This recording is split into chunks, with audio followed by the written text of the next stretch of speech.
అయితే తెలంగాణలో కొత్తగా 100 పోలీస్ స్టేషన్లు అయితే రాబోతున్నాయన్నమాట. మనం చూసుకున్నట్లయితే తెలంగాణలో కొత్తగా 100 పోలీస్ స్టేషన్లు అయితే పెడుతున్నారు. 150 వరకు కూడా ఠాణాల స్థాయి పెంచుతున్నారన్నమాట. సర్కారు కొత్తగా నిర్ణయం తీసుకోబోతుంది.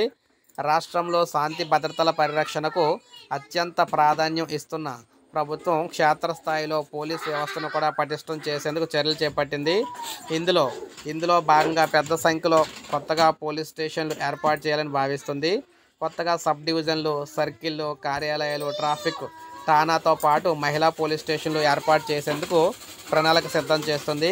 శాంతి భద్రతలు పటిష్టంగా ఉంటేనే రాష్ట్రం అభివృద్ధి చెందుతుందని చెప్పేసి భావిస్తున్నారన్నమాట.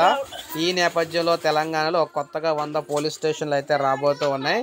ఇది ఒక మంచి పరిణామం అని చెప్పుకోవచ్చు ప్రజలందరికీ కూడా. సో ఇది మనకు లేటెస్ట్ అప్డేట్. ఒక లైక్ చేయండి, సబ్స్క్రైబ్ చేసుకోవాలి. మన ఛానల్ సబ్స్క్రైబ్ చేసుకొని ఫాలో అవుతానండి.